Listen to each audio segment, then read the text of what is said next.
భోజన ప్రియులకు స్వాగతం అండి. టుడే అంగాకరకాయ మసాలా కర్రీ. దీని తయారీ విధానం చూసేద్దామా. గురించి ప్యాన్ పెట్టుకోవాలి. అందులో బిర్యానీ దినుసులు, అలానే జీలకర్ర, ధనియాలు, కాస్తన్ని గసగసాలు, వీటిని బాగా వేయించుకోవాలండి. వీటిని ఈ విధంగా వేయించుకోవాలి. వీటిని కాస్త చల్లనివ్వాలి. అదేవిధంగా ప్యాన్ పెట్టుకొని కాస్తంత ఆయిల్ వేసుకోవాలండి అంగాకరకాయ ముక్కల్ని ఫ్రై చేసుకోవటానికి. అంతలో ఈ ఆయిల్ని హీట్ ఎక్కనిద్దామా. దీన్ని మసాలా కోసం ముందుగా మిక్సీ జార్ని తీసుకున్నా. అందులో టమాటా ముక్కలు, కాజు, ఉల్లిపాయ ముక్కలు, అలానే ముందుగా వేయించుకున్న బిర్యానీ దినుసులు వీటిని వేసుకోవాలి. వీటిని మెత్తగా గ్రైండ్ చేసుకోవాలండి. ఈ విధంగా మెత్తగా పేస్ట్ చేసుకోవాలి. పక్కన పెట్టుకుందాం. అందులో ఆయిల్ హీట్ ఎక్కింది. ఇందులో మన అంగాకరకాయ ముక్కలు వేసుకుందాం. పచ్చివాసన పోయే వరకు వేయించుకుందామా.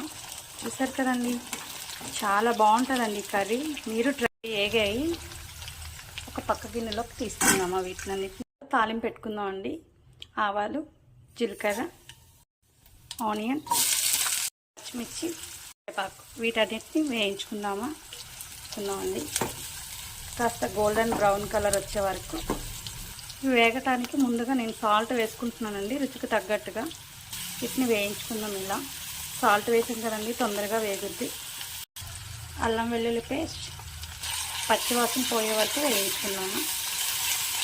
చూడండి, ఇదండి ఇలా వేయించుకోవాలి. నేనైతే నువ్వుల నూనె వాడుతున్నానండి. తగినంత కారం, పసుపు, ముందుగా మిక్సీ పట్టేసుకున్న పేస్ట్ అన్ని వేసుకోవాలి. వీటన్నిటిని బాగా వేయించుకోవాలండి పచ్చివాసన పోయే వరకు. ఇదండి, ఇది వేగింది. ఇందులో ముందుగా వేయించుకున్న ముక్కలను వేసుకుంటున్నా.